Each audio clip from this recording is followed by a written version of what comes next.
성경 고린도전서 2장입니다. 찾아보겠습니다.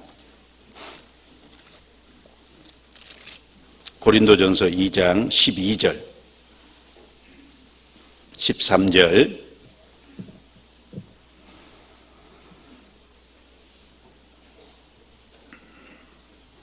같이 읽겠습니다. 우리가 세상의 영을 받지 아니하고 오직 하나님께로 온 영을 받았으니 이는 우리로 하여금 하나님께서 우리에게 은혜로 주신 것들을 알게 하려 하심이라. 우리가 이것을 말하거니와 사람의 지혜 가르친 말로 아니하고 오직 성령의 가르치신 것으로 하니 신령한 일은 신령한 것으로 분별하느니라. 오직 하나님께로 온 영, 성령을 받았으니 은혜로 주신 것들을 알게 하려 하심이라. 참으로 구원을 받은 사람은 이제 하나님이 우리에게 제사함의 은혜를 주신 것뿐 아니라 하나님이 우리로 은혜로 주신 것들 복수잖아요. 많은 것이 있는데 그것을 이제 하나하나 깨달아 갑니다. 그리고 신령한 일은 신령한 것으로 분별하느니라.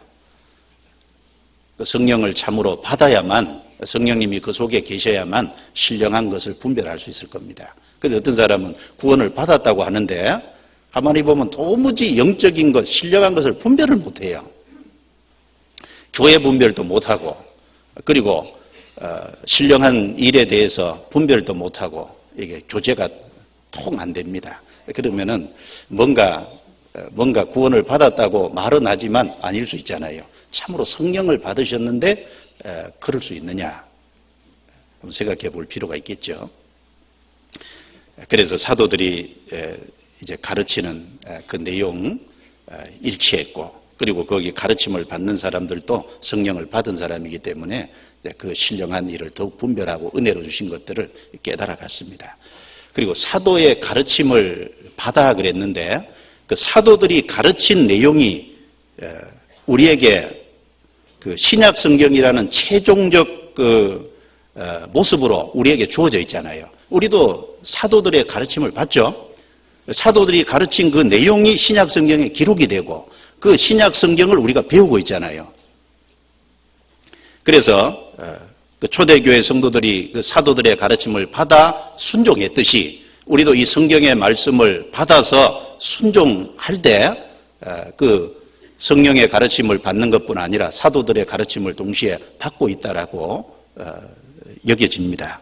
그래서 에베소서 2장 20절부터 22절 내용 속에 보면 너희가 선지자들과 사도들의 터 위에 세우심을 입은 자라. 물론 선지자들과 사도들이 그 가르친 것이 예수 그리스도라는 진리입니다. 그 예수 그리스도라는 터 위에 우리가 세워졌죠. 그럴 뿐 아니라 사도들과 선지자들이 가르친 그것이 바로 성령의 가르치신 그것이기 때문에 사도들과 선지자들의 터 위에 우리가 세우심을 입었다라는 말씀을 하고 있습니다. 그리고 그 사도들이 이 성경을 기록할 때 자기의 어떤 생각을 기록한 것도 아니고, 그리고 자기의 어떤 사상이나 철학을 기록한 것도 아니고 오직 하나님께 받은 것을 그대로 기록한 겁니다. 고린도전서 15장 3절 4절에 바울 사도께서 고린도에 편지를 보내면서 내가 받은 것을 너희에게 전하였나니 곧 예수 그리스도께서 성경대로 우리 죄를 위해서 죽은 3일 만에 죽은 자 가운데서 부활하셨다. 성경대로 우리 죄를 위해서 죽으시고 성경대로 3일 만에 부활하셨다. 내가 받은 것, 창작한 것이 아니잖아요. 받은 것을 그대로 전했습니다. 그래서 이 신약 성경 14권, 바울 사도가 기록한, 또 사도들이 기록한 모든 신약 27권은 다 성령께서 가르치신 것을 받아서 기록해 놓은 거잖아요. 성경 찾아보겠습니다. 고린도전서 7장입니다.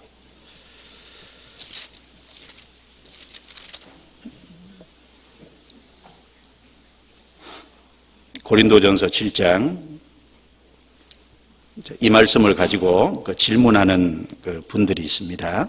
고린도전서 7장 10절, 혼인한 자들에게 내가 명하노니 명하는 자는 내가 아니요 주시라.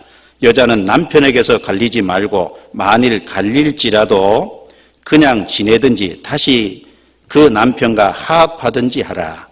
남편도 아내를 버리지 말라. 그 남은 사람들에게 내가 말하노니 같이 읽습니다. 이는 주의 명령이 아니라 만일 어떤 형제에게 믿지 아니하는 아내가 있어 남편과 함께 살기를 좋아하거든 저를 버리지 말며 어떤 여자에게 믿지 아니하는 남편이 있어 아내와 함께 살기를 좋아하거든 그 남편을 버리지 말라. 여기 결혼한 두 사람이 이제 이혼하는 문제에 대해서 여기 언급해 놨는데 갈리지 말라. 혹시 갈릴지라도 이제 그냥 지내든지 다시 그 남편과 화합하든지 하라. 그런데 이 명하는 자는 내가 아니요 주시라 이렇게 말씀했습니다. 그런데 뒤에 보면 두 사람이 같이 살다가 어떤 한 사람이 구원을 받고 한 사람이 구원을 못 받았을 때 그게 뭐 아내가 됐든 남편이 됐든 그 얘기를 하면서는 이는 주의 명령이 아니라 이렇게 말씀을 했단 말입니다. 그러니까 이건 바울 사도 개인 의견을 얘기한 것이 아니냐, 개인 생각을 얘기한 것이 아니냐, 누가 이렇게 질문을 할 수 있습니다. 또 그런 생각이 들 수가 있죠. 성경을 읽으면서 앞에는 주의 명령이라 그래 놓고 뒤에는 주의 명령이 아니다 라고 말하니까 앞에 주님의 명령이라는 것은 예수님이 공생의 기간 중에 혼인한 사람은 이혼하지 말라고 명확하게 언급을 하셨잖아요. 그래서 예수님 공생의 기간 중에 두 사람이 같이 살다가 한 사람이 구원을 받고 한 사람이 구원을 못 받았을 경우에 그런 경우에는 어떻게 하냐. 예수님이 공생의 기간 중에 명확하게 언급한 말씀이 없어요. 그래서 이는 주의 명령이 아니라 그렇게 말한 겁니다.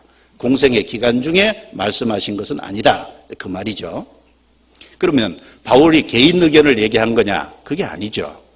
바울 속에 함께 하시는 성령께서 바울의 마음을 감동시켜서 주님의 뜻을 여기다 기록하게 하신 겁니다. 그래서 그 혼인에 대한 얘기를 쭉 고린도전서 7장에 언급을 하면서 40절을 보겠습니다. 40절.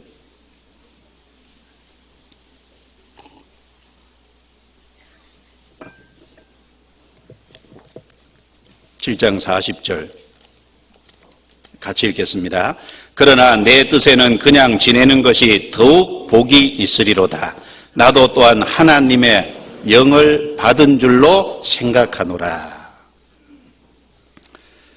그래서 쭉 얘기하면서 나도 또한 하나님의 영을, 성령을 받은 줄로 생각하노라. 확신하노라 그 말이죠. 성령을 받았고 그 성령을 받은 바울이 성령의 뜻에 따라서 이 성경을 쭉 기록했다는 겁니다. 사도들이 기록하면 그것이 성경이 됐잖아요. 성령이 같이 계셨습니다. 그래서 이 사도들이 가르친 그 내용이 신약 성경이라는 최종 형태로 우리에게 주어져 있어요. 초대교회는 그 사도들의 가르침을 받았고 우리도 그 사도들이 가르쳤던 그 내용을 신약 성경이라는 형태로 접하고 있습니다. 바로 우리가 그 말씀의 가르침을 받고 그 말씀에 순종하는 그것이 성령의 가르침을 받는 동시에 사도들의 가르쳤던 그 가르침을 그대로 받아들이는 것입니다. 그래서 이 교회가 참으로 교회되게 하는 그 첫 번째는 사도들의 가르침을 받아 그랬는데 참으로 사도들을 통해서 말씀을 가르치고 그 교회 성도들이 말씀의 가르침을 받는 것을 가장 중요한 것으로 생각을 했다는 겁니다. 사도들의 가르침을 받아 서로 교제하며 떡을 떼며 기도하기를 전혀 힘쓰니라. 거기 맨 첫 번째 사도의 가르침을 받아 맨 첫 번째 언급이 된 거예요. 왜냐하면 가장 중요한 것이기 때문에 그렇습니다. 교회는 말씀을 가르치는 곳입니다. 교회는 말씀의 집입니다. 그래서 교회는 모든 것보다도 더 말씀을 가르치고 말씀의 가르침을 받는 그것을 최우선순위에 가장 중요하게 여겨야 된다는 것을 우리에게 가르쳐주고 있습니다. 초대교회는 그것을 가장 힘썼다는 겁니다.